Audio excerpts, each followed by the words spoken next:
Okay, so I'm delighted to be welcoming John Bingham-Hall, Celine Bellman, and Marianne Valeur to this opening event in the program Commons, Wilds, Infrastructures that John has put together for his period of research as the Banister Fletcher Fellow in Urban Studies at the University of London Institute in Paris.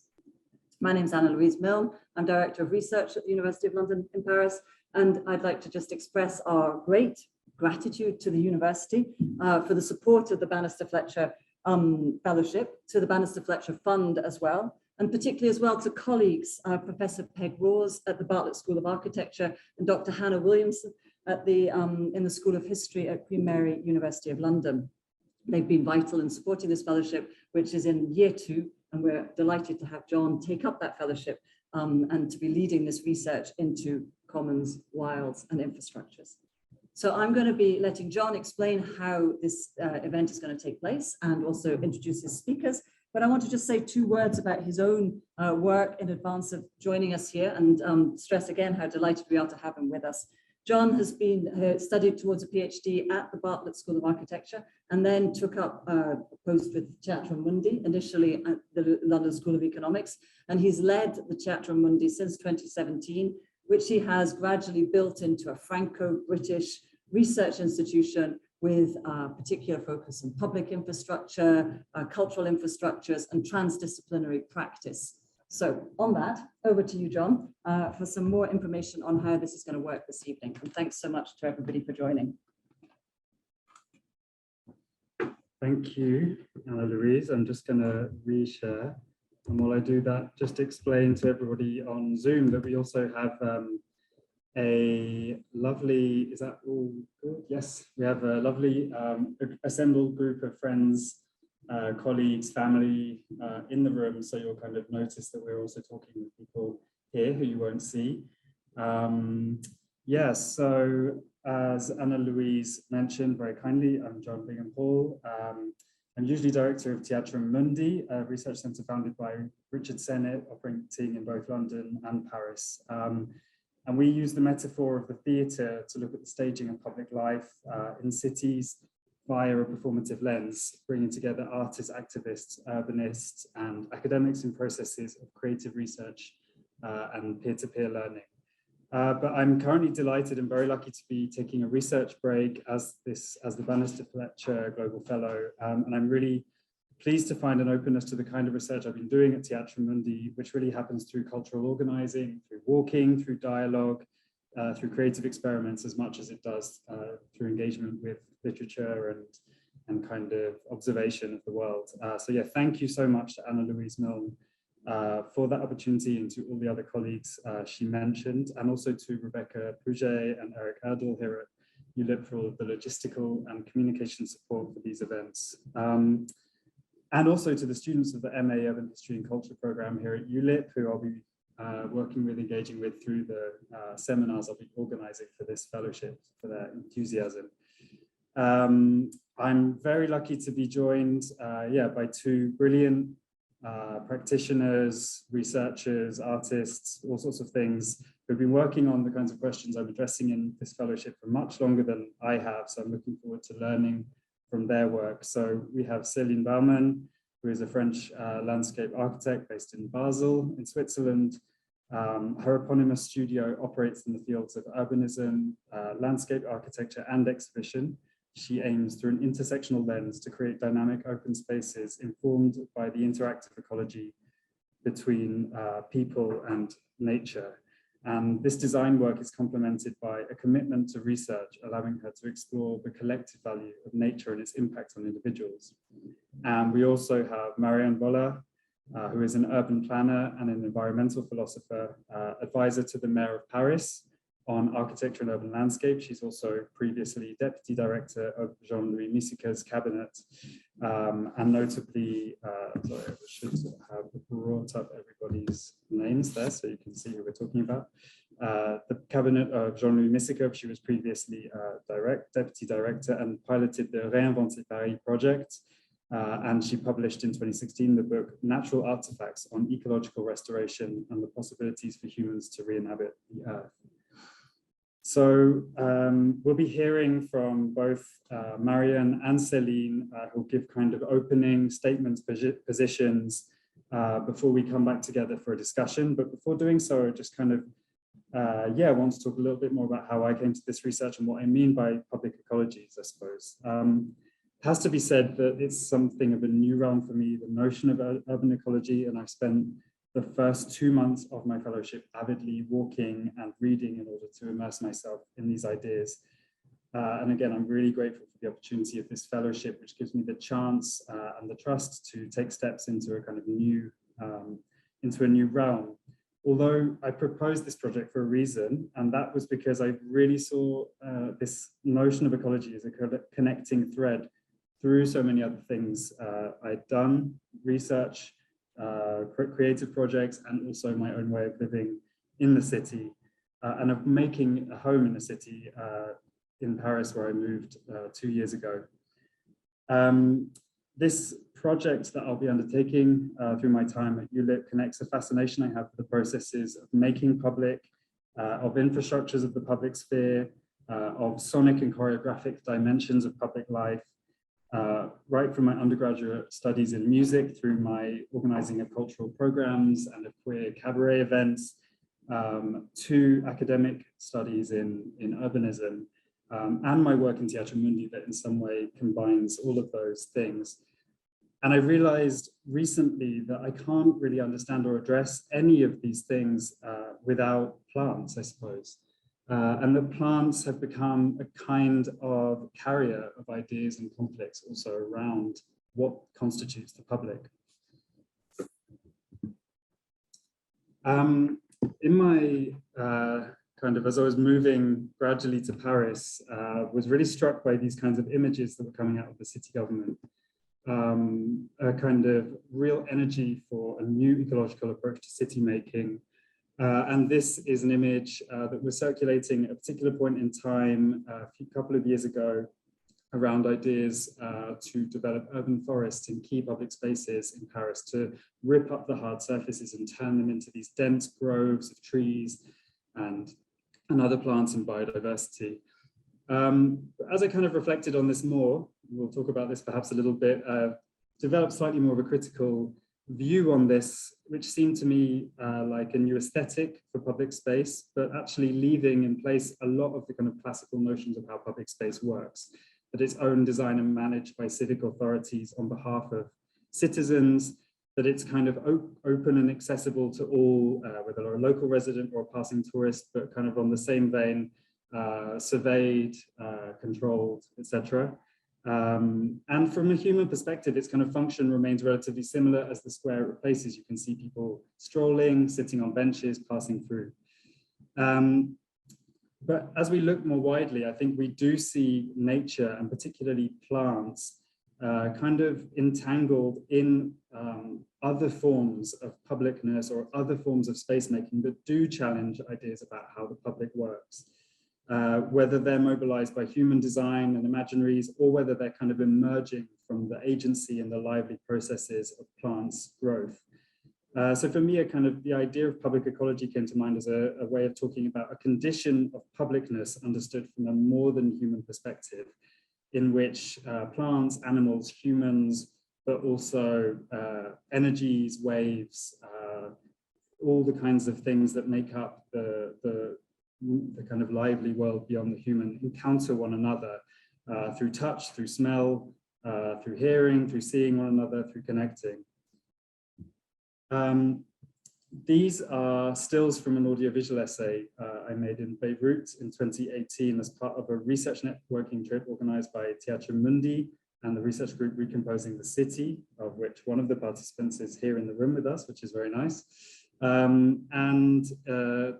I took a whole day during this kind of few days we had of exchanges and workshops to walk through the city with a recording device, with my headphones, not knowing particularly what I was looking for, but listening to see which questions come to the fore from a sonic perspective.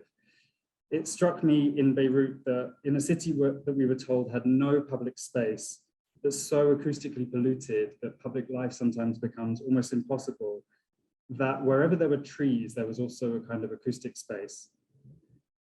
And in this kind of acoustic space, human and non-human voices could be heard. So it struck me that trees are kind of not just in public space, but that actually, many cases, they actively carve out the space within which public life can happen. And I also mentioned this because it highlights the approach that I really want to take through this research of artistic or creative or kind of beyond the ocular, the visual methods for noticing, paying attention to and documenting, you know, these kinds of public ecologies, these atmospheres, these conditions of ways that things encounter one another. And this resonated with Emanuele Cocchia's idea of plants, not just also as kind of in the world, but of having constructed the world, that we all live within the kind of habitable world that has been breathed into being by plants, which mediate between the kind of cosmic energy of the sun and the creation of an everyday kind of environment on Earth. One of my main concerns over the past few years has been the idea of infrastructure, particularly cultural infrastructure that we've been working a lot on in Teatro Mundi. Infrastructure broadly, I think of as a set of material structures, but also as a framing and a mode of analysis for looking at what Man Barua calls the substrates of everyday environments. And yeah, my past work has looked at kind of cultural production in cities from this infrastructural perspective, as well as the ways that communication patterns and kind of controversies are circulated in the mediated public sphere. So this idea of infrastructure kind of looks at human environments from a perspective of network, systems, and flows. And it's constantly kind of being reframed in order to be able to carry, you know, what the new concerns of societies are. So we moved from the kind of an era of transport infrastructure to kind of infrastructure for economic and social development, to this era of cultural infrastructure around the hope of creative industries as the new dream of kind of urban success, to now a kind of green infrastructure. And, you know, the green infrastructure is just the kind of latest political and, I suppose, aesthetic mobilization of this notion of infrastructure in reconfiguring the city around contemporary concerns. So as kind of infrastructure gets brought constantly into the kind of symbolic or used as a kind of symbolic methodology for representing these concerns, we see things like urban farming be turned into kind of lifestyle spaces where you go to have healthy food and yoga. But obviously farming, you know, was once part of the kind of backstage hinterland of the city and infrastructural realm that wasn't visible in the city center. And we see kind of tensions as to how that's really navigated. The reality of a kind of metal inaccessible gate versus the Instagram account showing this kind of dream of a new, like, sunny green lifestyle space. So we can think of that as a kind of productive ecology, but then also of the rendering of productivity as a kind of part of public life. We also have old transport infrastructures like the Petite Ceinture rail line around Paris being opened up as a route for hiking, as a kind of updated promenade, Paris being the home of the promenade as a form of public life. But instead of being focused on displaying the body to others, this new promenade is almost focused on improving the body, on health and hiking. But it's been made possible by ejecting and expelling informal forms of habitation of these kinds of wild spaces that are deemed unhealthy, things like public sex, drug use, and informal settlements. So there's a kind of emerging linear framework for green urbanism that has tied up with it all sorts of ideas of kind of networks of materials, of health, it's often used to mitigate and hide the damaging effects of the kind of previous generation of infrastructures like roads, covering over motorways with kind of green lids, new landscape projects, or building new linear forests or growing new linear forests in the kind of interstitial spaces alongside the Boulevard Périphérique in Paris, or choreographing new sustainable, healthy urban mobilities, cycling, walking, skateboarding. And this is in Marseille, literally on top of a giant 8-lane motorway, which is right underneath. And we also, we can think about a kind of green infrastructure as also a challenge to the kind of anthropocentric idea of the public realm, as the idea of green corridors, tram vert, which is a very a crucial kind of framework within green urbanism in France, which recognizes a network of green lines through which non-humans move, a kind of transport infrastructure for animals as well, which kind of challenges or posits a new or a different geography from a non-human perspective, a geography of connections or indeed disruptions, which urbanism now aims to heal. As we kind of zoom inwards or to a smaller scale from the infrastructural, I'm interested in also a common or a communal kind of nature, which is not just kind of different to the public realm, but in some ways incompatible with it, I think. Like infrastructure, the commons is an idea that's been put to work in multiple ways to describe either kinds of space in cities or to argue for particular kinds of politics of shared care and responsibility towards resources. In urban design communities, the commons has unsurprisingly been a kind of crucial rallying cry for ideas of shared ownership, cooperation, the creation of spaces outside capitalist systems, things which many urbanists dream of bringing about through the work that they do, despite the challenges of working with clients that might not share those aims. And so often this kind of commons or commoning is predicated around plants, around tending together to plants, around benefiting from the fruits, from their fruits, whether that be in terms of food or just in terms of enjoying the space that they create. In 2015 for Teatro Mundi, I ran an ideas competition designing the urban commons, asking urban designers and activists and other practitioners to suggest interventions that could stimulate and bring about commoning in cities. And this kind of green aesthetics of commoning was so prominent. So I'm really glad to be able to have the opportunity in this fellowship to kind of also pick back up on that thread and really start to look at what the specific role of plants within the kind of process of commoning is. But also, I see tensions again within the way that these kinds of commons are imagined and actually playing out within cities. I think there are critical issues of access. If we think about, these are examples in my neighborhood in Paris, which have much more limited opening times than a kind of classic public space, a square that, as I mentioned, is kind of open to everyone at all moments. These are spaces often where you join a community, join a charity, an association, you have a training enabling you to know how to care properly for these spaces, that they're more fragile, they can't be accessed by everyone at all moments. But where does that leave people in situations of transience in cities, in situations of migration, or also of the idea of cities as places that, you know, are points on networks of flows that are not villages and not the stable kinds of communities where commoning emerged in medieval England in the first place. And you know, if you try to start digging up the grass of a kind of square or garden in Paris or London, you'd really see how the mode of engagement with the commons is at odds with the regime of the public and the kind of this classic civic, democratically managed space that I was mentioning. So I'm interested in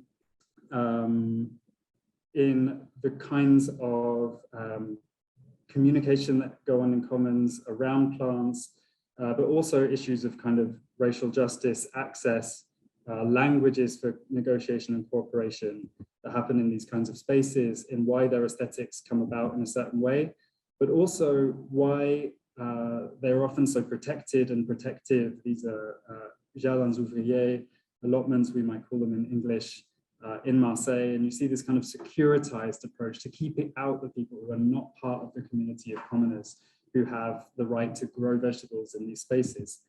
And simultaneously, we see other kinds of infrastructure, public infrastructure, threatening commons. This is the allotments, the jardins ouvriers in Aubervilliers, which are in the process of being destroyed, although there's a very fierce battle going on to save them. They're being destroyed by the buildings for the Olympics, a kind of older era of giant cultural and sports infrastructure actually coming to threaten these kinds of communal spaces. So yeah, I see commoning as actually, whereas once commons were enclosed for private and capitalist gain, in a way, commons are kind of these small enclosures carved and claimed out of the city against the public for a different kind of politics and economics that is not the structure of these kind of public mega projects of the Olympics, of the new metro being built in Paris, and so on. And finally, something more hidden, more intimate, but also more personal to me, another scale or kind of configuration of nature, another kind of public ecology, is the wilds. And I felt a real disjuncture between seeing those images of the urban forest I showed in Paris, and then my personal sense of what can happen deep amongst the trees and the overgrowth in different situations, of coming to Paris and kind of finding a new relationship to dance and hedonism and celebration that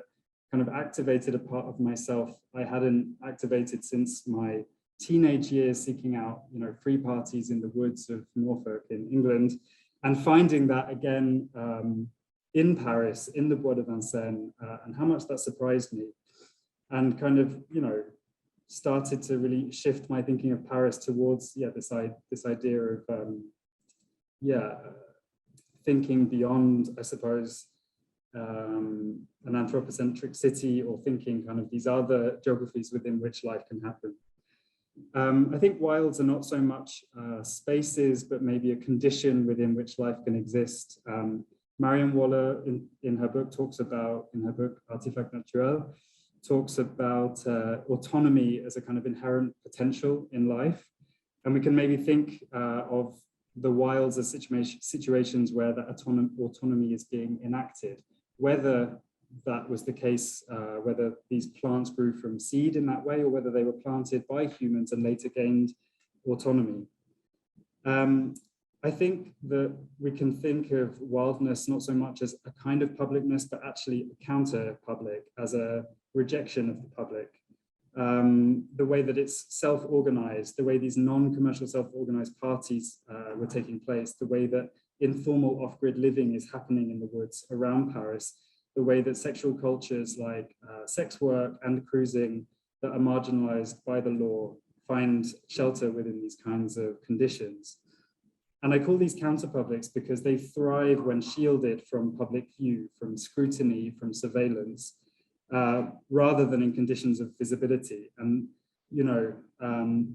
whilst many heterosexual people wouldn't, I think, realize we're still in this situation, gay men are subject, to homophobic violence.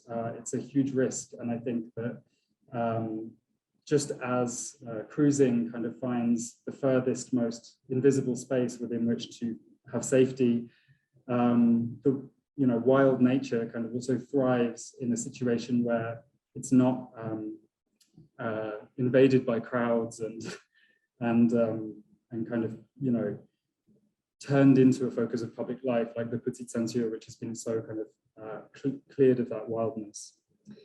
And just as such, wildness often thrives behind barriers in the little gaps in cities where humans cannot tread. And as Marianne also mentioned to me, there are debates politically in Paris about whether these kinds of urban forests should be actually made inaccessible to humans, leaving them to complete autonomy and self-organization in order to flourish, or whether they should be made open.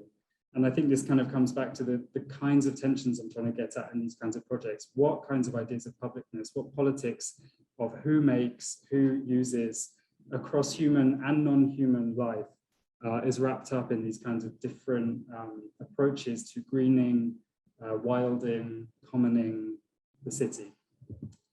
So yeah, over the coming months, I'm going to be organizing a series of walks, walking seminars. I encourage people who are watching to get in touch if they're interested in participating in those, and some of the people in this room are going to be participating in those too. And yeah, we'll be walking and observing and kind of touching and listening to and smelling these conditions of publicness and trying to get inside what's going on at these different scales.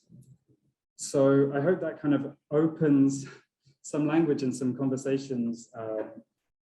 But I'm going to hand over now to Celine Bellman, who I think will be able to give some really much more kind of nuanced texture to some of these issues. Thank you so much. Thank you so much, Celine. Everything you need is there. Thank you. Yeah, I'm very grateful for being here tonight with you on site and as online as well. I would like to thank John very much for the invitation of being here, and also the University of London in Paris for giving the opportunity to be here in Paris tonight. So thank you, John. I think you mentioned a lot of a great cross-section of very interesting topics that are also somehow, I think I will go through that through a different angle. And yeah, and then let's see in the conversation what comes in play. I would like to say, so I'm a landscape architect. And as John mentioned before, like I have some different parts in my work, which are really about more classical landscape architecture as well as urbanism. But what I would like to show tonight is something which is more related to my work with exhibitions somehow, and research, because I'm also interested to see, so I work with plants as a landscape architect and with space. And I'm also interested to see what we can learn from the natural world and what it can learn from it in terms of ecology, in terms of biodiversity, but also, yeah, what can we learn else from non-human life, so to say. And I will present you tonight, so three little projects, three little exhibitions that I think carry a bit that thread. And somehow that refers also to the rights of nature per se, and also the rights of nature, having nature in the city. Okay, so, and I will try to keep it in a reasonable amount of time as well. I would like to start with this picture, which I find is very telling. It's a poster that was made and photographed during the movement Occupy London in the St. Paul's Cathedral in 2011, as a follow-up of the global financial crisis of 2008-2009. And I find this image incredibly telling, because I believe if we look at the left side of this image and if we look at the brands, everybody can recognize it. It seems quite easy.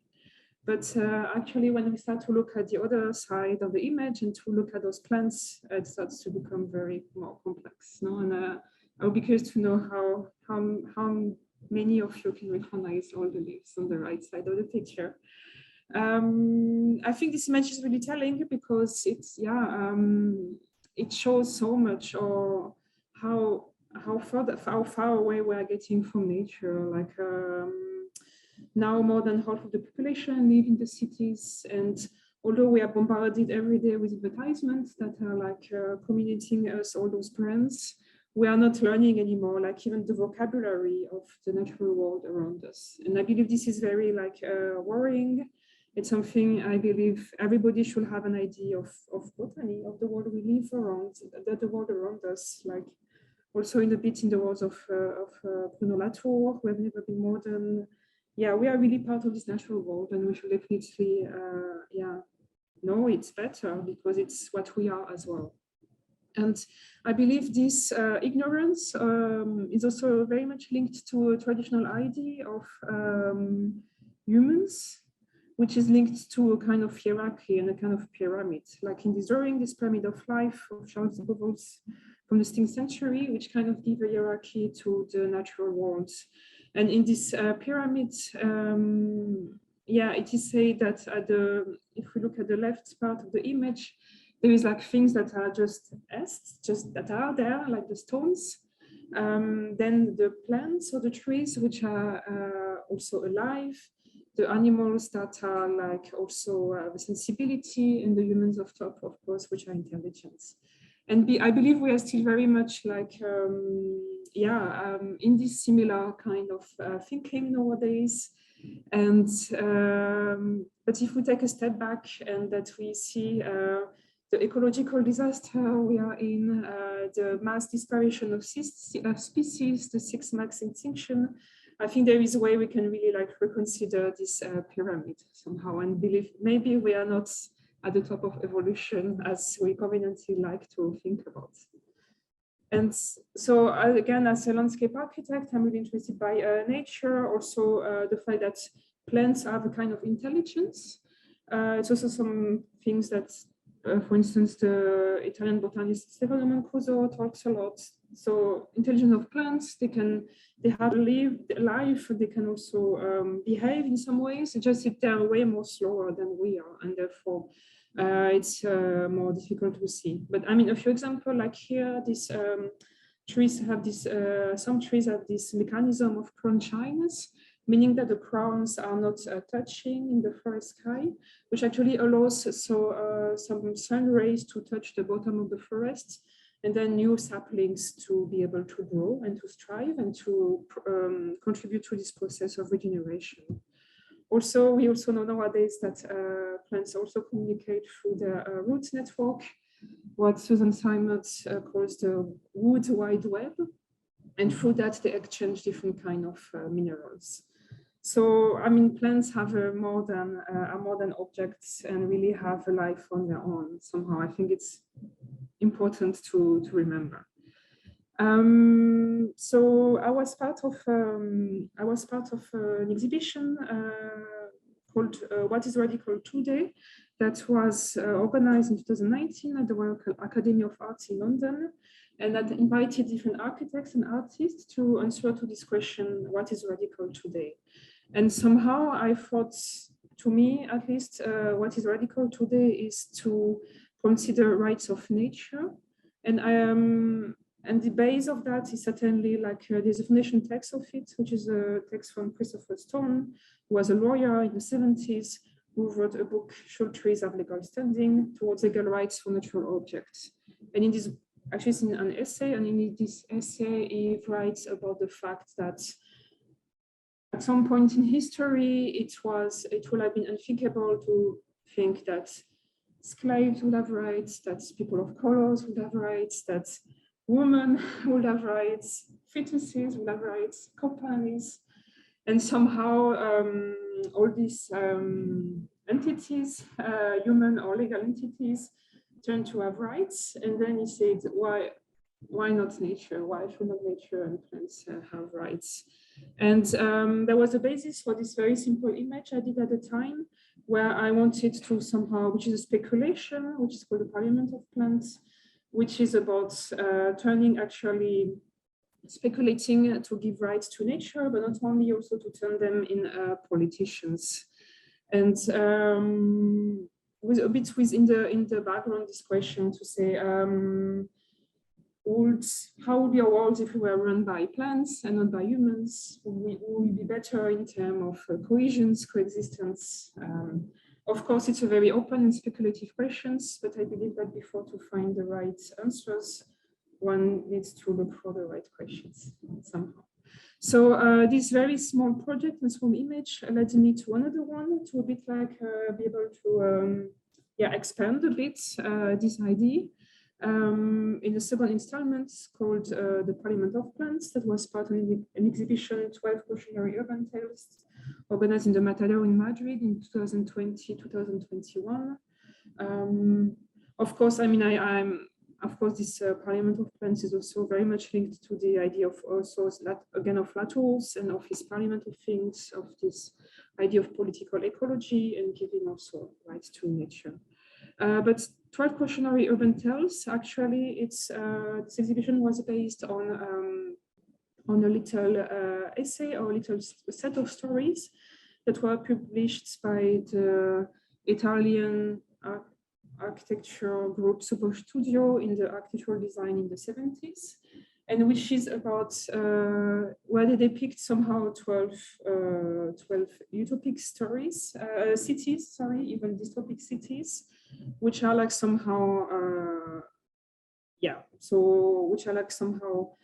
giving an intake on the world at the time. And so the exhibition was asking like young practices to give a contemporary interpretation to those 12 cautionary tales, and to propose 12 artists, each one somehow utopic idea of the city, or how the city could be like. So, and I was invited to it, and I wanted to somehow put forward this idea of parliament of plants and to recreate in a smaller scale the Palacio de las Cortes, which is the Spanish parliament, and to and to also replant once again plants by politicians or by natural worlds and potted plants. So this is what we did quite simply. So really like make a smaller scale structure representing this parliament, filling it with plants and putting it into light somehow. What I thought was quite maybe interesting also with this piece, or what I thought was the idea is that there was also a lectern, and so people and visitors could come to the lectern and talk about the plants, about these politicians, and claim for their lobby, whatever they were. And I decided that to have a kind of paradigm shift and to also have the plants somehow judging the actions of they were presented in front of them. So that's a bit more like speculative projects, and I had the possibility in a third exhibition maybe to look more at the rights of nature, but the rights of nature, the rights to give space for nature to be in the city. And this was part of this little piece called Terra Incognita that was shown in the Swiss Architecture Museum in Basel in 2020. This installation was part of an exhibition called Basel 2050, which was about talking about the future, giving some ideas about the present and the future of the city of Basel. And in this space of the museum, there were like some models exhibited. Basel has a huge model of the city at the scale 1 to 1,000, where all the projects and the new building permits are set into it, which is kind of amazing tool. And it also has, it has a model of the present of the city, but also one that was made in the 60s, 70s. And so those two models were presented in this exhibition space. Here you see the first model of the 60s.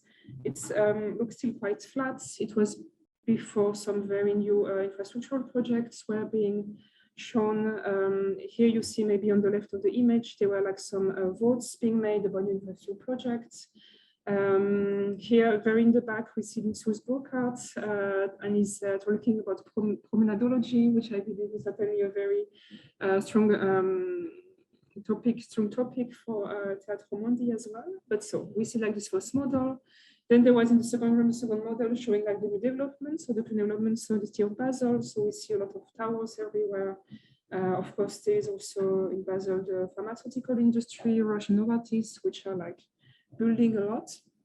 And my contribution was to then build a little model of the city of the future, how it would be in 2050. And that was a bit the vision I wanted to propose. So again, a bit of a provocation or speculation, saying that I wanted to do this model so it's at the same scale than the other, the scale 1 to 1,000. And I wanted to create a kind of inverting Nolly map, where one will see like the main public space of the city, so the network of streets, also here the Rhine, here the train tracks, which have a very interesting ecology. And the question I wanted to ask, who is it, is how we can, in the building blocks somehow, so we already have a set frame of public space, and how can we integrate more nature? And somehow I believe a lot of new nature also has to be built together with new constructions, so really being part of the urban blocks. Because I mean, we live now in a life, we cannot just have like on one side a city and on the other side natural reserves. Like the action of building is so space consuming that we really need to see how we can also really bring nature and diversity into it. And how can we do that somehow? What is without making some vulgar greenwashing, how can we really have that happening? And so it was also a bit asking the question of, I mean, it's a debate which is a lot happening in Switzerland. I guess it's also the case in France about also what are the good plants, because the good plants and bad plants. And in Switzerland, at least, there's a big debate about native plants and exotic plants. And I think it's also a topic which is very little understood, much talked about, but very little understood. And I also like to always try to find some clarity in it. Okay, if we look in Switzerland, there is like 3,200 plant species, and 80% of them are natives, and 600 are neophytes. And including in these neophyte plants, 58 are invasive or potentially invasive. So it's around 2%. So what does that mean? Like there is a lot of exotic plants which are like harmless. For instance, the geraniums, which are like the pride of all Swiss chalet, which actually come from South Africa. It's a topic that Uriel Orlo researched a lot about in his project, Theatrum Botanicum. And somehow it's interesting to see that so a neophyte and exotic plant coming from South Africa, can become a Swiss national pride. It's also a very resistant plant. I think that's why it's so loved as well, because it doesn't need so much maintenance. There's also other plants which are like exotic and invasive, but that have a lot of ecological potential, like the Buddleia, which grows everywhere. Also along, I think I could see on some of your pictures on the train tracks, John, some of them. So it is invasive, but also it brings a lot of nectars for the butterflies. And then there is like the very bad guy, like the Japanese knotweed. Maybe you've heard about it, which is the exotic and invasive plants, which kills entire ecosystem. Because I think plants are a bit like humans, they live in communities. And this one is really like just knots and killing all the plants around it. There's also like, for instance, cooking sessions also talked about it in different ways. Yeah. So, but it's also not so black and white, because one plant that can be, it's not only that we have plants attacking us from abroad, we can also look at the other side of the coin.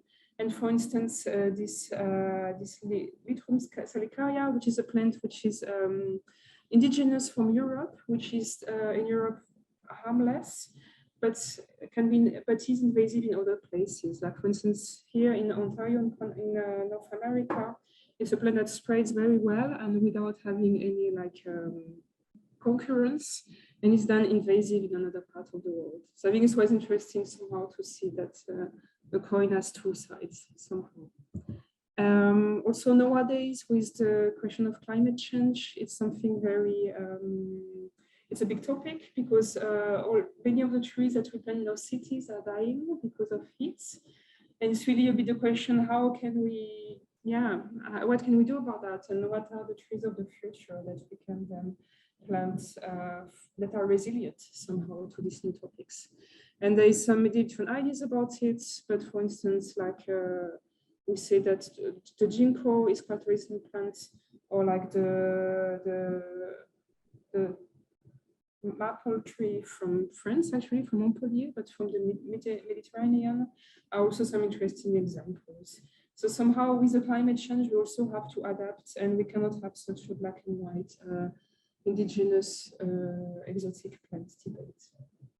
And just another input also, as I know that we have a queer audience. I mean, I didn't talk about it in that presentation, but I also have a research project called Queer Nature, which is about looking at the diversity of sexual expression in the plant world, which is quite fascinating. I mean, plants are very fluid. They can be male, female, hermaphroditic, change sex with time. So it's very, also very, fluid and very diverse. And also going at a bit opposite of preconceived idea of what is natural or what is normal. And during that research, I also realized that there is also a kind of machism in the way trees are planted in open space. Because, for instance, trees that are more like, in the case of the ginkgo, like the ginkgo tree can be either male or female. And the female tree is usually not planted because it has fruits that are like very, very smelly to attract insects. And it's seen as a no-go in public space. But also a lot of hermaphroditic trees, like fruit trees, are usually not planted in public space because they produce seeds and fruits. And then when the fruits fell on the floor, it's usually seen as a kind of difficultly manageable situation. So usually fruit trees are planted in the city, and I think it's a shame, or it's one thing that could be a question somehow in this topic also of productive city, which I believe goes beyond urban gardening, but it's also really about how also we can have street trees that also have a productive effect.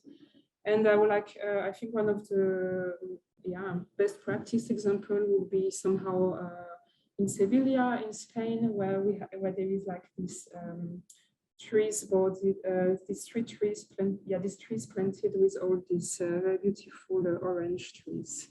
So, which I think is quite fascinating. Also, the question how if we could put that also or extend that in other places or in Paris. So, it would be very interesting to know what Mario's opinion is about it. So, yes, thank you so much. That was for my part, and I'm looking forward to hear more about Mario.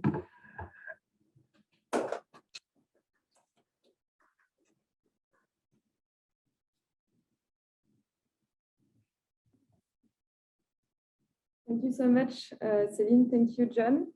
Thank you for the invitation. And so because you ended by the orange trees, I will start by that. It's a good transition. To say that maybe to ask the question, why don't we have orange trees or like edible trees in most big cities? I think that adding nature to the city is a very political question. For now, if you read in the press, if you read articles about what happens in Paris, you will find a lot of critics, a lot of people who seem to find shocking the fact that we are putting nature in the city. And I find it very interesting because it could seem quite logical that you want to add trees or plants to a city because it is nice to walk where there is nature, because it makes the city fresher. So it could seem quite evident, but it is not at all. And so that's why I'm saying that nature is political, because a city is full of symbols, it's full of choices, and space in a city. Space is a rival good everywhere, but it's specifically in big cities because space is so rare. If you take Paris, it's such a small city, you don't have space for everything. So sometimes, especially during electoral campaigns, you will have some people who will say, you shouldn't oppose, for example, you shouldn't oppose bikes and cars. There is space for everything. You could please like almost, no, it's not true. Like there is not space for everything. You have to make choices. If you take a Parisian street, it's very narrow. So you cannot put people, cars, and bikes, and etc. It's the same for nature. If you decide to add some nature to the city, it means you will add it to a space that is already existing, and it's a choice. You will add nature, you will not put something else. And that's why maybe it seems shocking to certain people, because from what I read and from what I hear, it seems that for some people, if I take the example of Paris, Paris should be a mineral city. That's what we hear a lot. And for me, this word is quite crazy because, you know, Paris at the beginning was a swamp. I mean, no city at the beginning was a mineral space, like it doesn't exist. But we decide to remain at the historical space and we say, yes, Paris is mineral, that's it. And so adding nature is shocking because maybe it questions a monopoly that human beings thought they had on a city, because we all know it's not true. Like you take any city, you have rats, you have birds. So this human monopoly is not true, but maybe we like to imagine you take a beautiful mineral space in Paris and you say, okay, that's the heart of the city because it's pure and it's entirely human-made. But that's an illusion because and there are also trees, but I think, yeah, it's an illusion because maybe it's reassuring to think that human creation in the city, it's really like the triumph of human creation. We are among ourselves, and it's controlled because John, you talked about that. I think it's very important. Nature also brings the idea of something that is uncontrolled. If you put orange trees, you can have oranges falling, as you said, and then, okay, what would the floor look like? It can become dirty, orange, people can, it can become slippery. And so it's a less controlled space. And that's an issue. So before actually working on that at the City Hall, I worked on ecological restoration, so through a philosophical point of view. And so ecological restoration is when there is a damaged space and you try to heal this space. And so, for example, for burned forests or like dried spaces, etc. And what I found interesting in that research is that actually, when we decide to do ecological restoration, we always choose a point of arrival and often referring to the past. Like a community says, okay, we will repair this forest, and it should go back to how it was like 200 years ago. And so the question is, okay, why do you want to go back to this stage and not to 400 years ago? And because it's a cultural choice. I mean, it's not something bad, but it's a cultural choice. And actually, in many ecological restoration projects, it was found that people chose a certain time in history that was valuable for their community, and sometimes that went against other communities in histories. It was shown, for example, for indigenous population, that we didn't want to go back to their time, but favoring another time, etc. And so I worked on that process of ecological restoration because I think it's interesting to see how a human community can interact with an ecosystem and find positive interaction with that ecosystem. And that's why I prefer the word rehabilitation, so re-inhabiting nature rather than restoring nature, because restoration really insists on the past state of an ecosystem, while rehabilitation insists on that positive interaction that has to be created between a human community and an ecosystem. And for me, that's very important because restoration shows that something common can be created. You know, John, you talked about commons. And for me, it's very important to show that there are possibilities of positive interaction between human beings and nature, because we are so much, we see so many negative interactions between human beings and nature, and we think, oh, it's a catastrophe. So maybe the solution would be to divide and, you know, not to touch nature anymore. But for me, that's not the solution. And that are all the debates about ecological restoration, which are, okay, should those spaces be forbidden to human beings? And very interesting debates. And my point of view on that is that we have created a duality between cities that should be like reserved to human beings and wild spaces where human beings are not welcome. And for me, that duality doesn't work, because the message behind that duality is that we cannot live together, that we cannot create commons. And I find that very dangerous. So for me, we have to really think about the place of nature in cities and about the place of human beings in natural or wild spaces. Because I mean, what is wild today? We know that climate change has an impact even on the Amazonian forest. So no space is completely pure and not affected. I think this idea is also important. So yeah, I think we really have to rethink this duality, and we have to reconnect to our territory. So Bruno Latour has written a lot about that, and I'm very convinced about the idea that if we want to create positive interaction with the natural ecosystems and with our territory, we have to start by a simple question that is, on what things are we depending? Like what are my resources? What are the resources that I need every day? And I think that draws an interesting image of territory that is not the administrative limit of the city. Because for me, that's another problem is when you live in a big city, of course, resources come to you, you don't know where they come from, you don't see the impact of what you eat, of what you do on other territories, while most of the resources that you consume don't come from the city.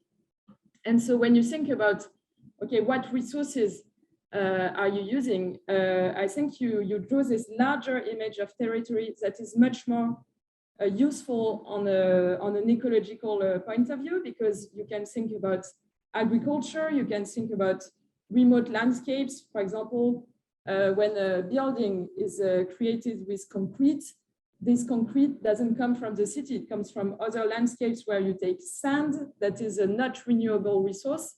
So you have to know that and to think that a building is not only a building here, it has a larger scale. And so I think it's important to reconnect with this wider territory and to recreate interaction. And for me, that's why it's evident that we need more nature in city, because there is no human monopoly in cities, and simply because cities will not be livable anymore with only human beings. And we have to accept this new aesthetics. I think that aesthetics is something that is moving, and a city is not it's not the same for hundreds of years. And I think the debates in Paris are interesting because the landscapes of Paris are so much well known worldwide that the idea that we can transform it is very sensitive. It's very sensitive, and so some people say that, yeah, nature goes against patrimony, and I find it always interesting that they are not shocked by the fact that there are cars, but they can be shocked by the fact that there are trees. Like, you know, it's, for me, trees are just like making patrimony even more beautiful. But anyway, and so you talked about also what green spaces can become, and that is a big question now, because we are also at a point where the diversity of green spaces is expanding. And in France, there was this tradition of the jardin à la française, so very much controlled green space. And it's interesting to see that now there is a diversity of spaces, but every time you create a green space, it goes back to this question of choices, because green space, okay, you say, I want a green space, but in a green space, you can do so many different things. You can create white spaces that are maybe forbidden to humans. Some people ask that in cities. You can have, for example, in Paris, there is a big lobby for spaces for dogs, because if you have a dog in a big city, you want the space where you can go with your dog, okay? But if it's a space where you can let your dog out, maybe it's not a space where children can go. So then are there some spaces with like playgrounds for children, that is less natural spaces? So like there is no magical space. You cannot put everything in. So once again, you have to make choices and to decide the degree of wilderness. And we talked about urban forests, and now this work about urban forests is really ongoing, and it's very interesting to think about, okay, what do we want for an urban forest in Paris? Should it be, what should be the priority? Should the priority be that the ecosystem will be perfect forest, but that maybe you cannot go so much in, or is it a completely open forest?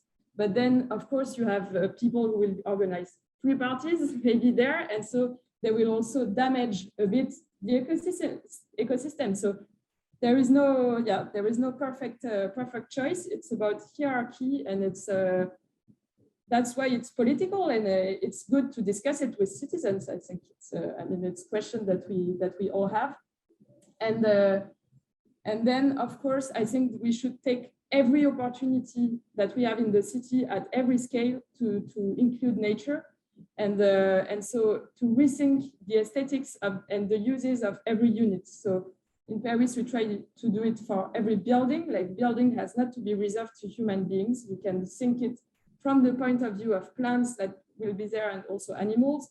a street, a plaza, the ring road, every space you can rethink it with the perspective of not only human beings, but also nature. And I think it's very promising in terms of architecture, urban planning, landscape, because it creates completely new projects and a new imaginary of urban culture. Thank you. Yeah, I really love that the discussion has already kind of begun. We don't have to wait on us, Mary. Okay. So it's probably better for you. I think the discussion's really already begun, and I think one thing that really stands out in intersection between these conversations we've been having is this issue of rights. I was really liked your framing, Marion, of like how nature questions a human monopoly. I think we're in very much a process of understanding that and of shifting that, but it strikes me that a lot of the forms of kind of greening that are happening involve us humans putting nature to work to solve the problems that we've created for ourselves, to solve, like, you know, social disintegration, to solve overheating in cities, to solve pollution, etc. And I kind of, do you see, both of you, I think, like this as kind of a new, but just a different kind of domination of humans and nature? What are the, you know, what are the rights of nature to kind of exist within a city from a completely non-functional perspective? And you mentioned in your book, Marion, the kind of a framework of restoration, which is very much around the function of nature. I noted it, I can't remember exactly. A functional, seeing nature as a resource, kind of datafying nature in order to see how, like, every tree is this kind of machine, and to what, how hard is it working to, you know, cool the city, to filter the air. So, you know, where do you both stand in relation to this kind of labor that nature is asked to do, and a kind of completely autonomous notion of nature that comes to truly disrupt the way cities work, that actually we accept that we will constantly be kind of navigating, negotiating, and then what are the problems for the rights of people who are not able, you know, who have reduced mobility, who have different reasons they can't do that navigating, negotiating. I think, yes, something you said about making choices, sometimes the rights of humans and the rights of nature may be in conflict with one another, and how do we make those kinds of value judgments in a city? Well, they might not. I think that there might be moments where sometimes we could, or perhaps we haven't seen yet quite how these things can come together to create even new kinds of mobility, new kinds of post-humanism, which go beyond these constraints that many people face, and which much human infrastructure is about mitigating these kinds of different constraints. This is an open, whoever would like to. Yeah. I completely think that it shouldn't be the rights of one on top of the other. I think the rights of people and the rest of nature can completely coexist. What I found interesting maybe also in your talk was to say that is nature and city belonging together, right? Especially in the case of Paris, it's quite interesting that people think it might not belong together. I believe that, so we live in a society or in a world which is very compartmented, and there is like everybody somehow thinking it's only a bubble or something, becoming very specialists. And somehow I believe we live in a world we tend to lose the overview. Also, like you said before, like where things coming from, like, is it because there is a tree drawn on that glass that makes it an ecological glass, I mean plastic glass. And so I believe, building, I mean cities, like more and more people in the cities are expanding, more population is expanding. And I believe we cannot anymore think in one side, we can grow cities and it's fine because we have the ecological reserves on the other side. I believe we really have to go beyond somehow this paradigm, because the building is such a polluting industry, and we cannot just ignore nature somehow. We really have to include it in our cityscapes. Otherwise, I find it also very because then it allows us to take responsibilities. Because if we say, in the cities only for the humans, and nature is somewhere in the natural reserve, somehow we are not being responsible. And it's really important to, I believe, to try really to make nature and city work together. It's really not a contradiction. And also, and then it's a question how to do it somehow. I was like running a studio with my students last semester about coexistence.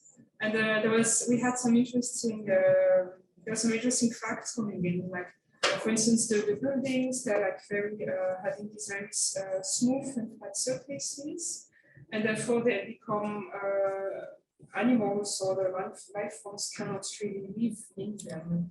Although before there was like older structures with roofs where there could be bats in it, or like insects or ants coming into the cracks of all those buildings. And to be a bit question now, how can we create a different kind of architecture? So I mean, it goes in different levels. Of course, the urbanism, creating like streets that are livable or kind of street trees.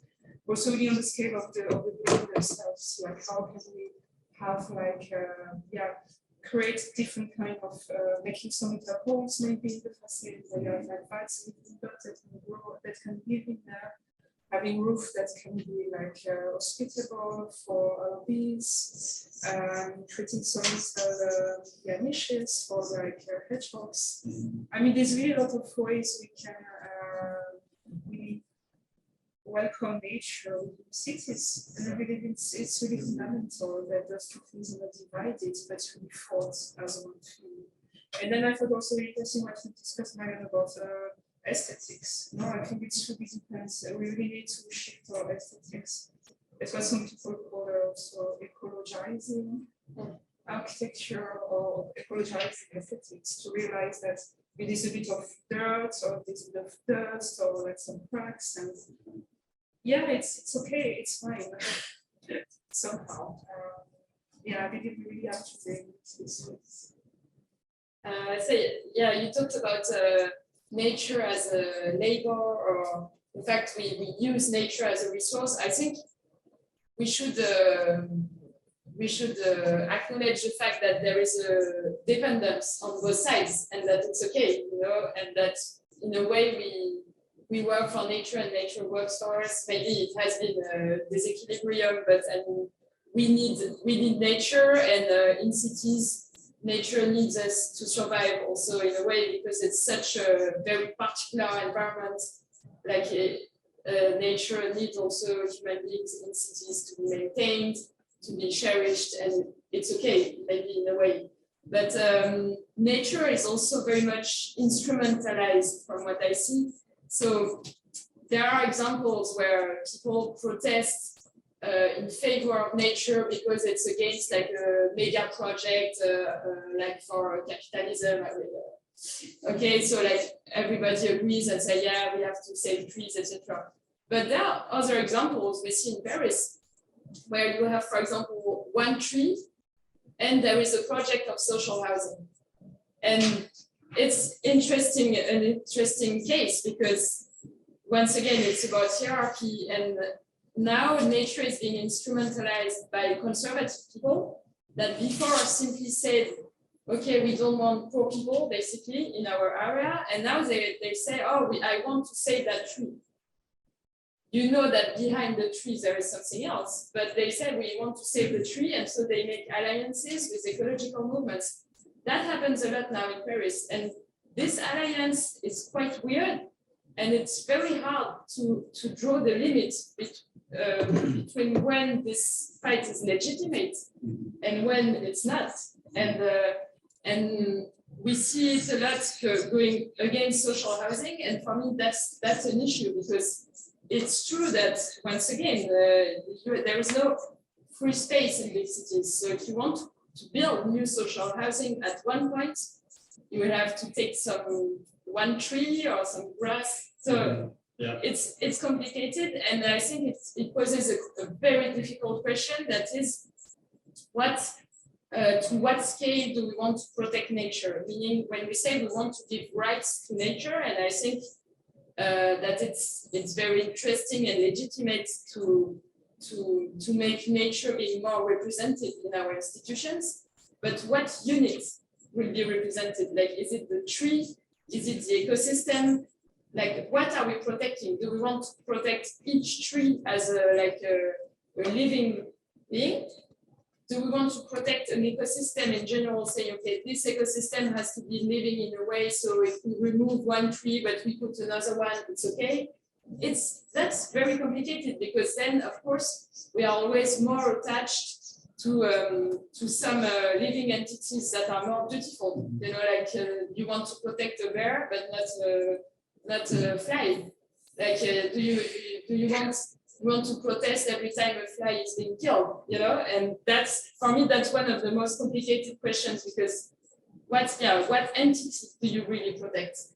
This actually is making me realize this image which I used for the advertising of this event, and I haven't mentioned, but it kind of comes very much back to this idea, you mentioned it as well, Celine, of like replacing bad nature with good nature.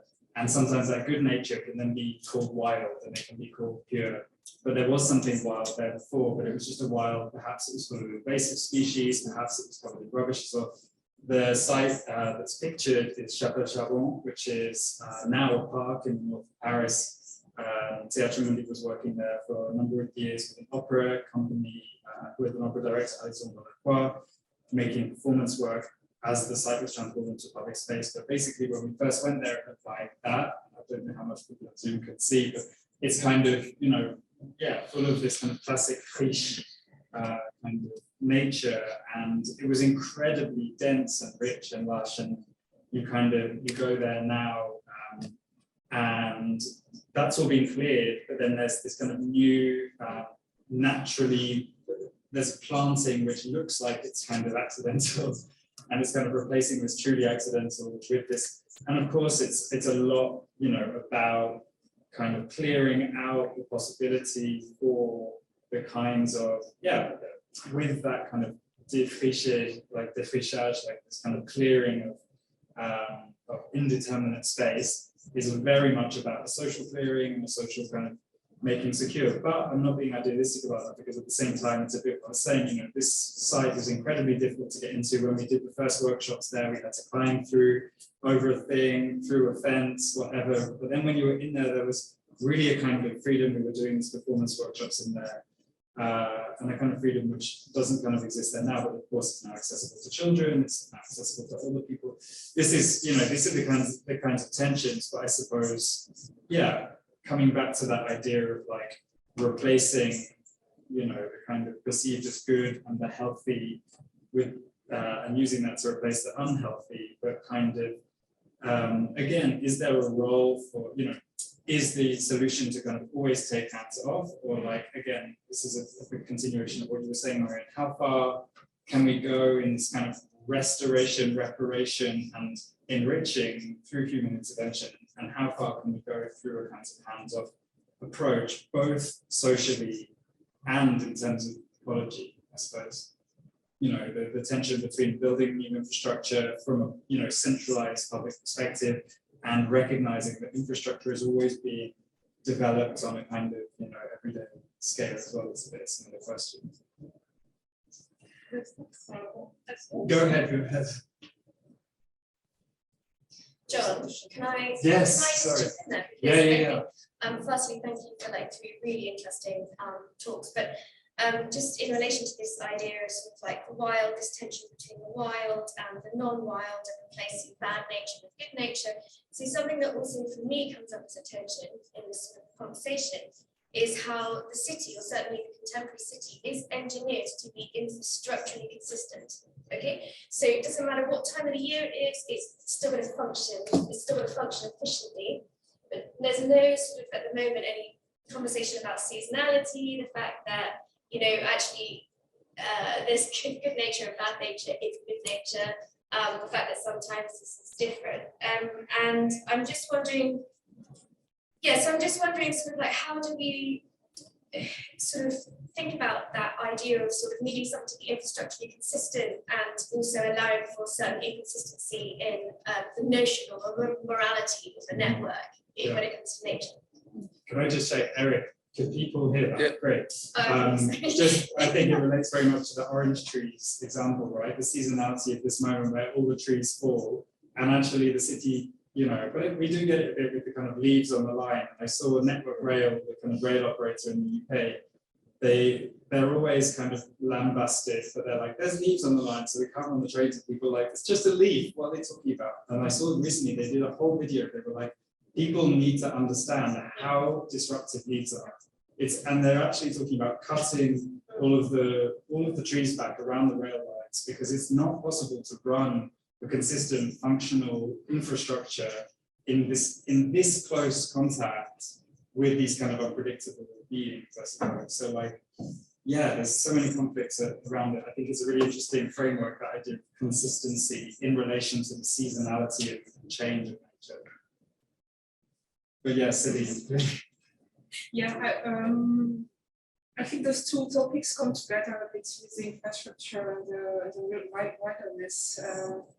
Because the city tries to be consistent and to create a consistent infrastructure, but in the meanwhile it leaves a lot of gaps, or of leftover spaces. And I believe, I don't know the history of that space particularly, but usually because the city tends to expand, and fallowlands are usually coming from old industrial sites, but then are being left over or that's waiting for being redeveloped.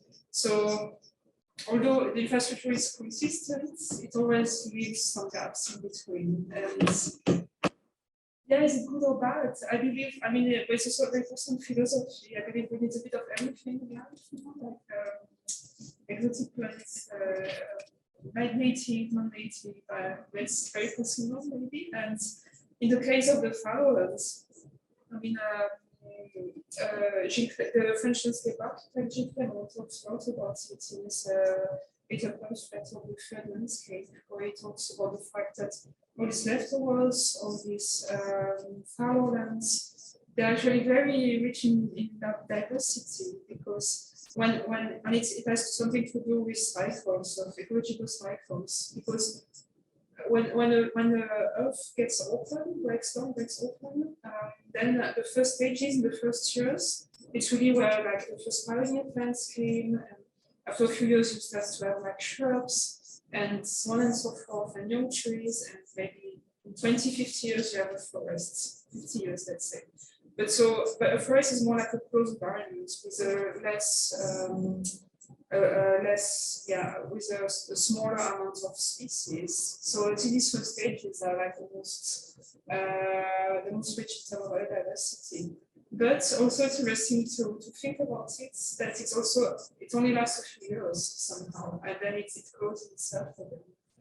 So I think those kind of fallows are very interesting, but they're also always very short-lived. And then the city starts to expand, and hopefully then there's also other species, other places, and then go through the transformation process. So is it good or bad? I don't know. It's always, I think I also that's very nicely. So it's a lot of conflict of interest. We tend to think, my profession, we tend to think it's positive to them from fallowland to create a park, but it's of course from that one viewpoint. Just gonna let Mariam respond. Also a very difficult question. I think that there is a complete new culture to create because when you live in a big city, you are so much used to space being efficient. You go there, you know what you will find, you pay for a lot of things.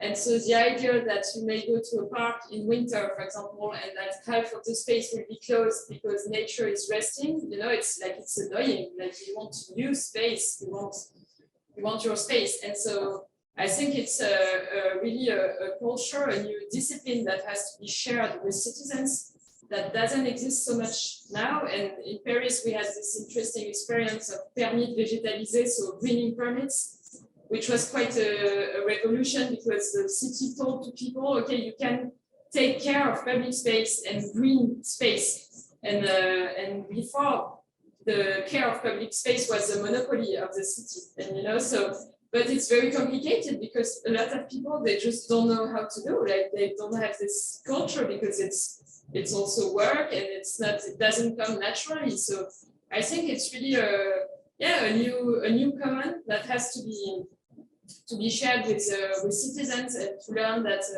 nature is not functional 100% of the time. That's life.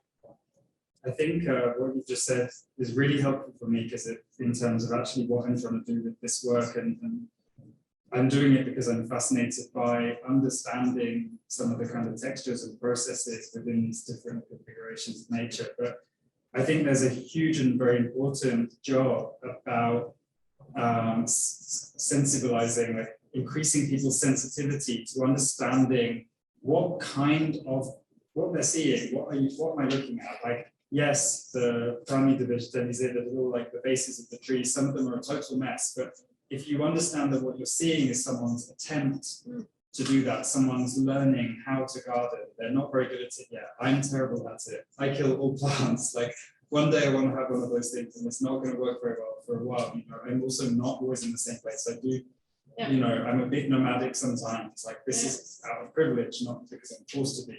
But again, it's kind of like, or like when people are looking at, you know, food growing, or, you know, obviously we have kind of urban gardening and farming is very picturesque, but the agricultural scale farming, which is coming into the city now on rooftops, is not supposed to be looked at. It's supposed to grow food to feed people. So it's kind of like increasing this kind of cultural sensitivity to what you're engaging with, what you're looking at, and therefore hopefully having a richer understanding and tolerance for some of these things which are not straightforward, don't work exactly like you might expect them to, or you can't just turn up, enjoy it, and leave again. Kind of thing. I think that's actually what I'm trying to do with this project in a way. We do have, I will bring someone in from Zoom, I'm calling classes on top pretty closely.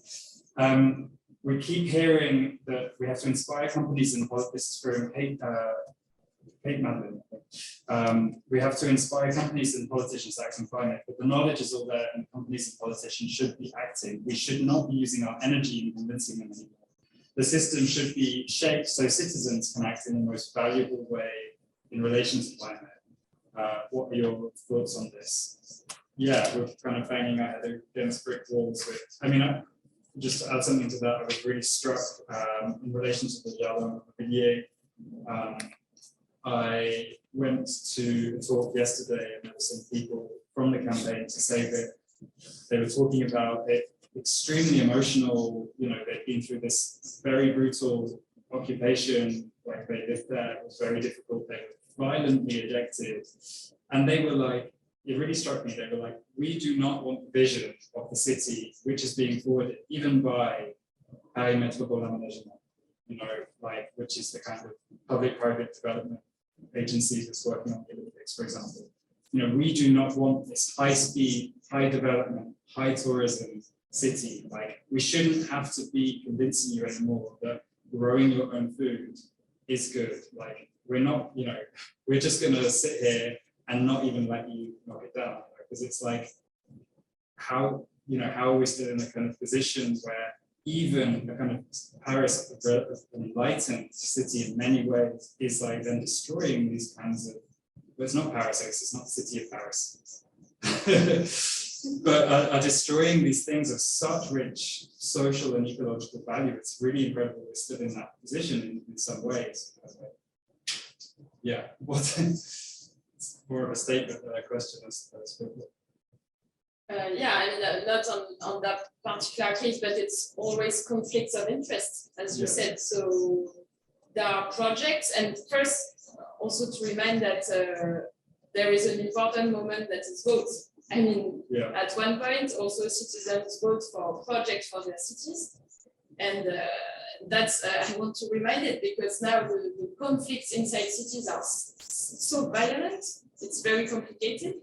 And also at one point you have to vote and to choose a project, and then either you can respect this vote for 6 years, or at one point you can think, and that is completely legitimate, that you think that even if someone was elected with a majority, you have to fight against the project, sometimes using like occupation, but I mean that's not easy questions and it's conflicts of interest because there is always a good reason to do a project, you know, from one side, and always a good reason to resist. So that's politics, and then you have to fight if you think you're right. And so was a bit of question between top-down management and bottom-up initiatives, right? It's what has the most power, what is the most important? Yeah. And indeed, voting is so important. And when I see always the participation rates on voting, it's like even scary and scarier. So that's maybe something very good to remind, I believe, ourselves. But also some initiatives can also somehow topple down projects. No? When we remember the case of the ZATs in Small Accounts, that was able then to stop this project for airports. So yeah, bottom-up initiatives are also very important because people that live in this place, they're the ones that know the most about it, and it should be able to against investors or whatever. We may be, we're dead on 8 o'clock, but we maybe have a moment or two for if anyone else here gathered would like to contribute to speak. Can I ask you a question, John? Yes, please. If we have, what's the? I think you have one question left on the. Yeah, there's. I'm not sure if you bring that. Yeah. What's the outcome of your research, or like what do you want to? Let's talk about it over a drink. No, I mean I want to write this up as a book. I want to write a book that really people want to read. People outside of academia want to read. People outside of urbanism want to read. That's my aim, basically, to write something that people want to read that gives them frameworks and a wider way of seeing what these things are that's going on around them. So yeah, that's my aim. Thanks for asking. Amazing. So yeah, I mean, there's so much to talk about. Like I think we've, as always, even like however much time you have, the conversation ends up feeling like so short. But let's continue. But maybe we wrap this public part of the event up and we continue to talk. And thank you so much to everyone. Trevor Norris says thanks Trevor. Yeah, and to all the wonderful people here, and again to Anna-Louise Milne and all of the team at the University of London Institute in Paris for this opportunity to do this research. I hope I can create what I said I want to do from it. And thank you so much to Celine Bellman and Marianne Haller for their incredible work, not just their presentations, but all the work that you're doing over a long period of time to really hold these issues and create these kinds of spaces and conditions. And yeah, I'm glad we've got this chance to kind of start the conversation. I feel sure that we will continue it through the course of this project. Yes, thank you, John. Thank you.